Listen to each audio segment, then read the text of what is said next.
બોડેલીના ઢોકલિયા વિસ્તારમાં રજાનગરથી વર્ધમાન નગરનો નાળો 3 વર્ષથી બંધ, ગ્રામજનો મુશ્કેલીમાં। વિગતે વાત કરીએ તો બોડેલી તાલુકાના ઢોકલિયા વિસ્તારમાં આવેલ રજાનગરથી વર્ધમાન નગરને જોડતો હરકલે કોતરનો નાળો લગભગ 3 વર્ષ પહેલા વરસાદી મોસમ દરમિયાન પૂરના કારણે ધોવાઈ ગયો હતો। 3 વર્ષ વીતી ગયા છતાં નાળાનું પુનર્નિર્માણ અથવા મરામત કાર્ય શરૂ ન થવાથી વિસ્તારના લોકો મુશ્કેલીઓનો સામનો કરી રહ્યા છે। આ નાળો શાળા જતા બાળકો, કામકાજ માટે જતા લોકો સહિત ગ્રામજન માટે મહત્વનો સંપર્ક માર્ગ હતો। નાળો બંધ પડી જવાથી વિદ્યાર્થીઓને સ્કૂલે પહોંચવામાં ભારે અવરજવર સમસ્યા ઊભી થઈ છે। ઘણીવાર માતા પિતાને સુરક્ષા હેતુસર બાળકોને દૂરનો રસ્તો પાડી મોકલવાની ફરજ પડી રહી છે। ખાસ કરીને વરસાદી મોસમ દરમિયાન સ્થિતિ વધુ જોખમભરી બની જાય છે।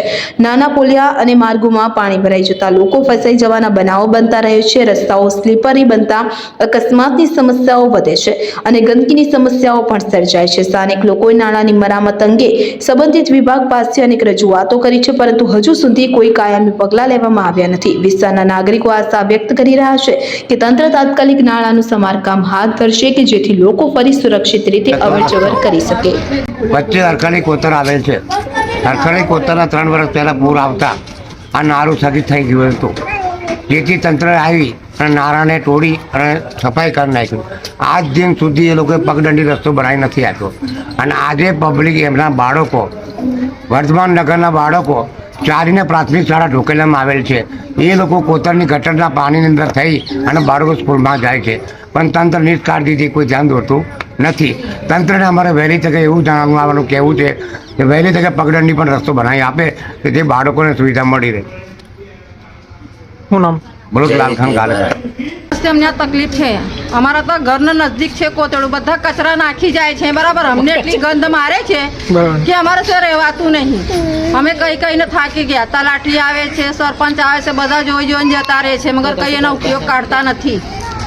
પાણી ભરાય છે તો અમારા ઘરોમાં ભરાઈ જાય છે, કેમ કે અમારા કોતરડું નજીક જ છે। એટલે અમે કઈ થાય કે ભાઈ કઈ સુવિધા કરી આપો, મગર એ લોકો કઈ નિરાકરણ લાવતા નહીં। કેટલા સમયથી આ સમસ્યા છે તમારો? અરે આ 3 વર્ષ થયા। સંગીતાબેન દિલીપભાઈ ઉપાધ્યાય। જે પૂર આવ્યો હતો અહીંયા આગળ ઢોકલિયા રજાનગરના ફળિયા વિસ્તારમાં, જે 3 વર્ષ પહેલાં જે પૂર આવ્યો હતો, 2 વર્ષ પહેલાં, ત્યારથી અમને આ દિન સુધી એવી તકલીફ પડે છે કે આ જે બ્રિજ હતો, પગદંડી રસ્તો હતો, અહીંથી લોકો અવર જવર કરતા હતા, પ્લસ કે બાઇક કે કોઈ અમુક સાધનો બી આવતા જતા હતા। જે તે સમયે રસ્તો સારો હતો, પણ જે તે સમયે પૂર આવ્યો તે સમયે આ પૂરું આખું નાળું તૂટી ગયું, એટલે આવવા જવાની એટલી બધી તકલીફ પડે છે। અમારા છોકરાઓ બી સ્કૂલે જાય તો એમ આખું ફરીને જવું પડે છે, કમસે કમ 500-700 મીટર ફરીને જવું પડે છે। તો આપણે આ જે નાળું તૂટી ગયેલું છે એનું કંઈ આગળ નિરાકરણ આવે, કંઈ બની જાય, રસ્તો સારો થઈ જાય એવી અપેક્ષા છે સાહેબ। શું નામ? મારું નામ છે ભોઈ સચિન મહેન્દ્ર શકીલ બલોચ, છોટાઉદેપુર।